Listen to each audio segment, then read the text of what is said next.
A'udzu billahi minasy syaithanir rajim. Bismillahirrahmanirrahim. Alhamdulillahi rabbil alamin. Ar-rahmanir rahim. Maliki yaumiddin. Iyyaka na'budu wa iyyaka nasta'in. Ihdinas siratal mustaqim. Siratal ladzina an'amta 'alaihim ghairil maghdubi 'alaihim waladdallin. Amin. Dengan nama Allah yang Maha Pemurah lagi Maha Penyayang. Segala puji bagi Allah Tuhan seluruh alam yang Maha Pemurah Maha Penyayang, pemilik hari pembalasan. Hanya kepada Engkaulah kami menyembah dan hanya kepada Engkau jugalah kami memohon pertolongan. Tunjukkanlah kami jalan yang lurus, iaitu jalan orang-orang yang telah Engkau beri nikmat kepadanya, bukan jalan orang yang dimurkai dan bukan pula jalan orang-orang yang sesat. Bismillahirrahmanirrahim. Alif Lam Mim. Dzalikal kitabu la raiba fihi hudan lil muttaqin allazina yu'minuna bil ghaibi wa yuqimuna as-salata wa mimma razaqnahum yunfiqun wallazina yu'minuna bima unzila ilayka wa ma unzila min qablik wa bil akhirati hum yuqinun ulaika ala hudan min rabbihim wa ulaika humul muflihun. Dengan nama Allah yang Maha Pemurah lagi Maha Penyayang. Alif Lam Mim. Kitab Al-Quran ini tidak ada keraguan padanya, petunjuk bagi mereka yang bertakwa, iaitu mereka yang beriman kepada yang gaib, mendirikan solat, menafkahkan sebahagian rezeki yang kami berikan kepada mereka, dan mereka beriman kepada Al-Quran yang diturunkan kepada Muhammad dan kitab-kitab yang telah diturunkan sebelum engkau, dan mereka yakin akan adanya hari kiamat. Mereka lah yang mendapat petunjuk daripada Tuhannya, dan mereka itulah orang-orang yang beruntung.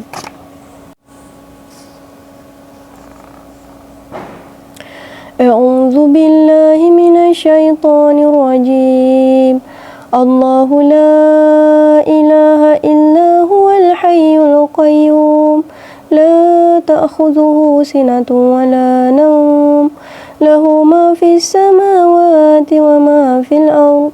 Man dzal ladzi yashfa'u 'indahu illa bi'idhnihi. Ya'lamu ma baina aydihim wa ma khalfahum.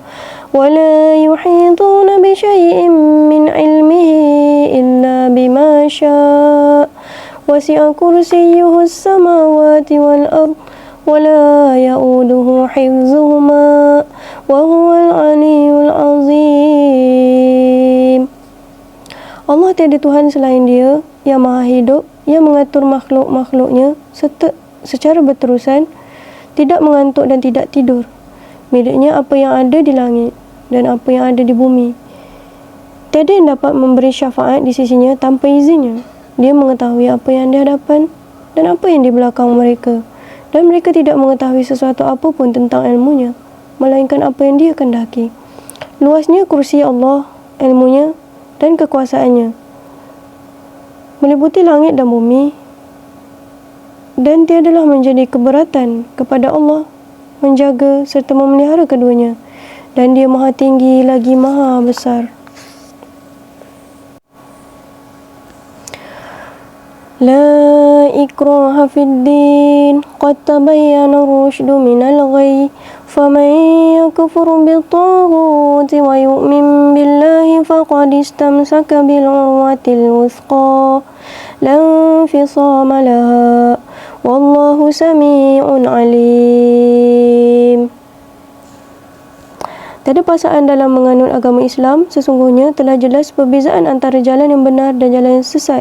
Barang siapa yang ingkar kepada taghut dan beriman kepada Allah, maka sesungguhnya dia telah berpegang teguh kepada tali yang sangat kuat, yang tidak akan putus. Allah Maha mendengar lagi Maha mengetahui. Allahu waliyyul ladzina amanu يخرجهم من الظلمات إلى النور والذين كفروا أولياؤهم الطاغوت يخرجونهم من النور إلى الظلمات أولئك أصحاب النار هم فيها خالدون. Allah pelindung orang-orang yang beriman. Dia mengeluarkan mereka daripada kegelapan kepada cahaya iman. Dan orang-orang yang kafir, pelindung-pelindungnya adalah syaitan yang mengeluarkan mereka daripada cahaya kepada kegelapan. Merekalah penghuni neraka. Mereka kekal di dalamnya.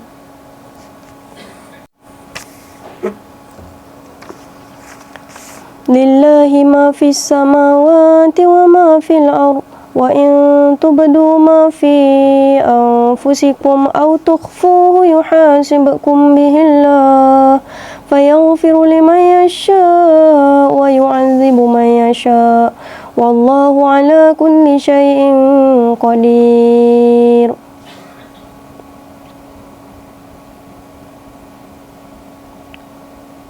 Milik Allah apa yang ada di langit dan apa yang ada di bumi. Jika kamu menyatakan apa yang ada di dalam hatimu atau kamu sembunyikan, nescaya Allah menghitungnya tentang perbuatan itu bagimu. Dia mengampuni sesiapa yang Dia kehendaki dan mengazab sesiapa yang Dia kehendaki. Allah Maha Kuasa atas segala sesuatu. Amana ar-rasulu bima unzila ilaihi min rabbihi wal mu'minun kullun amana billahi wa malaikatihi wa kutubihi wa rusulihi la nufarriqu baina ahadin min rusulihi wa qalu sami'na wa ata'na ghufranaka rabbana wa ilaikal masir.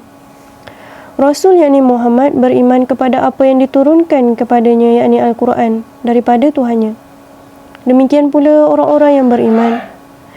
Semua orang beriman kepada Allah, malaikat-malaikatnya, kitab-kitabnya dan rasul-rasulnya. Mereka berkata, kami tidak membeza-bezakan seorang pun daripada rasul-rasulnya. Dan mereka berkata, kami dengar dan kami taat. Ampunilah kami ya Tuhan kami dan kepadamu tempat kami kembali.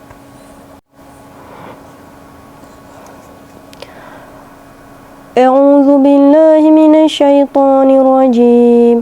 La yukallifullahu nafsan illa wus'aha laha ma kasabat wa 'alaiha ma iktasabat. Rabbana la tu'akhizna in nasina aw akhtana. Rabbana wa la tahmil 'alaina isran kama hamaltahu 'alal ladzina min qablina. Rabbana wa la tuhammilna ma la taqata lana bih wa'fu anna waghfir lana warhamna anta maulana fansurna 'alal qaumil kafirin. La yukallifullahu nafsan illa wus'aha laha ma kasabat wa 'alaiha ma iktasabat. Rabbana la tu'akhizna in nasina aw akhtana. Rabbana wa la tahmil 'alaina isran kama hamaltahu 'alal ladzina min qablina. Rabbana wa la tuhammilna ma la taqata lana bih wa'fu 'anna waghfir lana warhamna anta maulana fansurna 'alal qaumil kafirin. Allah tidak membebani seseorang melainkan sesuai dengan kemampuannya. Dia mendapat pahala daripada kebaikan yang dilakukannya dan dia mendapat seksaan daripada kejahatan yang dilakukannya. Mereka berdoa, ya Tuhan kami, janganlah Engkau menghukum kami jika kami lupa atau kami melakukan kesalahan. Ya Tuhan kami, janganlah Engkau membebani kami dengan beban yang berat sebagaimana Engkau bebankan kepada orang-orang sebelum kami. Ya Tuhan kami, janganlah Engkau pikulkan kepada kami apa yang tidak sanggup kami pikulnya. Maafkanlah kami, ampunilah kami, rahmatilah kami. Ya Allah, Engkaulah pelindung kami, maka tolonglah kami menghadapi orang-orang yang kafir. Sadaqallahul azim. Ayat yang saya bacakan tadi adalah 11 ayat daripada surah Al-Baqarah, yakni siapa yang membaca surah ini sebelum tidur, insya-Allah tidak akan didengarnya sesuatu yang buruk berlaku ke atas dirinya maupun keluarga orang-orang yang disayangi, terutama ibu dan bapa. Kali ini saya ingin membacakan sedikit saja daripada ciri-ciri wanita yang membawa ke syurga. Di dalam tajuk ni, kali ni saya akan membacakan berkongsikan ilmu tentang tajuk melahirkan banyak anak, insya-Allah. Dipimpin dan dididik oleh lelaki yang perempuan yang dipimpin oleh lelaki yang berwibawa, insya-Allah. Sampai situ saja. A'udzubillahi minasyaitonirrajim. Bismillahirrahmanirrahim. Al-Fatihah untuk kedua ibu bapa kita dan juga untuk diri kita. A'udzubillahi minasyaitonirrajim. Bismillahirrahmanirrahim. Alhamdulillahirabbil alamin arrahmanirrahim maliki yaumiddin.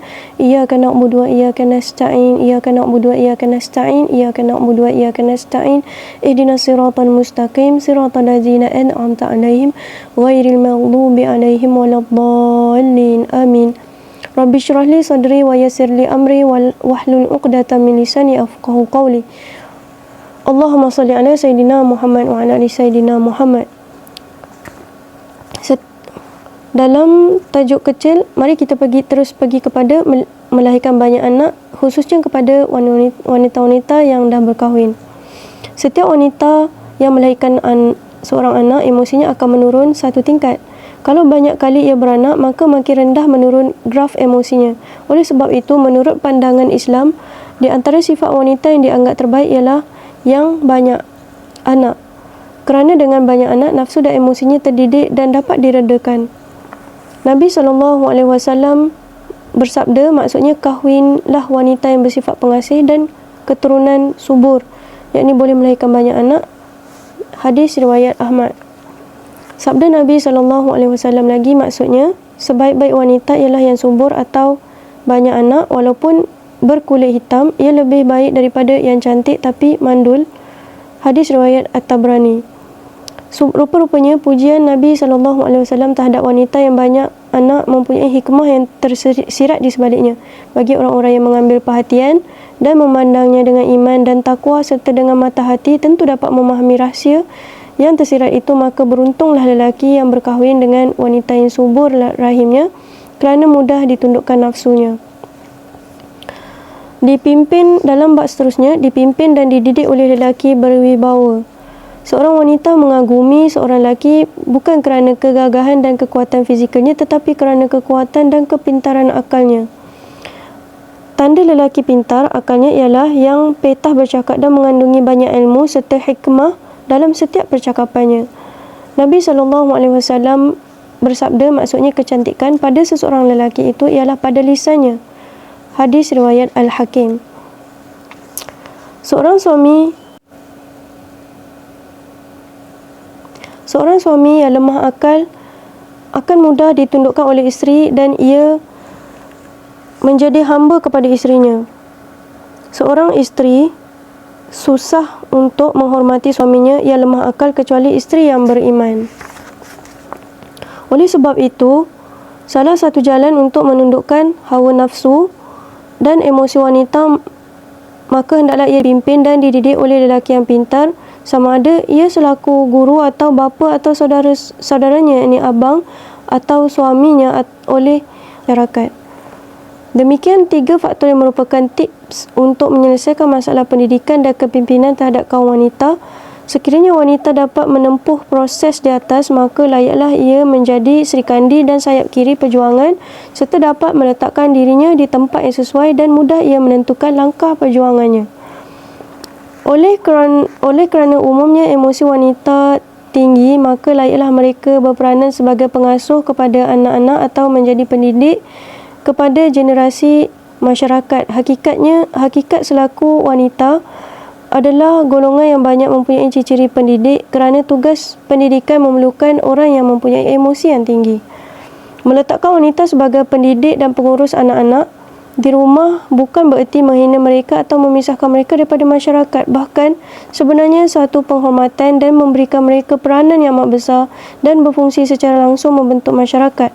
Walaupun pada zahirnya mereka berada di rumah, tetapi bermula dari rumahlah membawa kepada pembentukan masyarakat. Kalau institusi kekeluargaan atau rumah tangga baik, maka akan sendirinya masyarakat umum menjadi baik. Tertegaknya masyarakat bermula daripada keluarga. Baiklah, saya rasa kita sambung kisah daripada buku perkongsian daripada buku Ciri-Ciri Wanita Soleh ni dalam next video. Saya ingin membacakan satu kisah pendek, insya-Allah.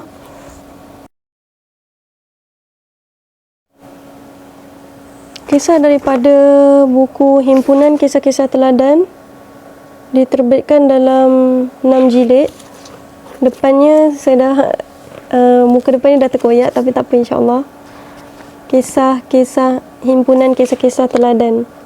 Ini daripada belakang dia, Himpunan Kisah-Kisah Teladan. Jadi satu kisah yang pada saya agak menarik. Tajuknya Pertengkaran Malaikat Rahmat dengan Malaikat Azab. Mari kita terus pergi kepada kisahnya. InsyaAllah mudah-mudahan menjadi iktibar dan semangat untuk kita memperbanyakkan pahala dan meninggalkan segala dosa, insyaAllah. Dan menjauhkan kita daripada rasa menyesal akan dosa-dosa kita yang telah lalu. Sebaliknya menambah, memperbaiki hidup kita, diri kita kepada yang lebih baik di masa akan datang, insyaAllah. Kisahnya berbunyi begini. Kata Rasulullah SAW, sesungguhnya tidak ada dosa yang tidak diampunkan oleh Allah Subhanahu Wa Taala. Kata Rasulullah lagi, ada seorang umat sebelum kamu yang telah membunuh sebanyak 99 orang.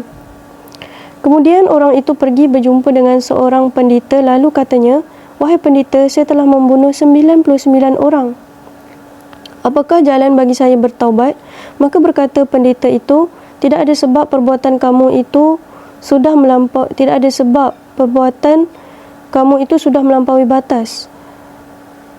Apabila orang itu mendengar kata-kata pendeta itu, lalu dia bangun dan membunuh pendeta tersebut.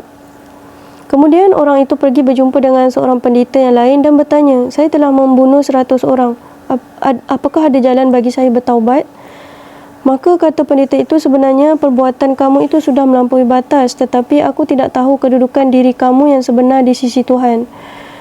Adalah lebih baik kamu pergi ke kampung yang bernama Busrah dan yang satu lagi bernama Kafrah. Penduduk Busrah terdiri daripada orang-orang yang baik dan selalu mengerjakan amal kebajikan dan amal ahli syurga. Dan kampung yang bernama Kafrah, adapun penduduknya terdiri daripada orang-orang yang suka berbuat derhaka dan membuat amal ahli neraka. Kata pendeta itu, apabila kamu pergi ke Busrah, janganlah kamu risau adakah ketaubat itu akan diterima ataupun tidak. Oleh sebab itu, orang itu fikirannya tidak lain dan tidak bukan semata-mata untuk bertaubat, maka dia pun menuju ke Busrah. Ketika sampai pada pertengahan simpang antara Busrah dan Kafrah, ditakdirkan orang itu pun mati. Maka turunlah malaikat rahmat dan malaikat azab bersama-sama bertengkar sehingga mereka bertanya kepada Allah sama ada mahu memasukkannya ke dalam syurga ataupun neraka. Maka Allah memerintahkan kedua malaikat itu supaya pergi mengukur antara tempat dia mati dengan tempat perkampungan kedua-dua kampung itu dan kampung yang mana paling dekat dengan tempat orang itu mati. Maka masukkanlah dia dalam golongan orang-orang kampung itu. Maka pergilah kedua-dua malaikat itu dan mengukur seperti yang diterangkan oleh Allah Subhanahu Wa Taala. Apabila telah selesai diukur, maka orang itu mati dekat dengan kampung orang-orang Busrah yang dengan kadar dekat sekadar ibu jari. Maka dia pun dicatat dalam golongan orang-orang Busrah. Akhiri Rasulullah sallallahu alaihi wasallam. Alhamdulillah, kita telah, mudah-mudahan dengan video kali ini dapat memberi banyak manfaat kita sebagai seorang Muslim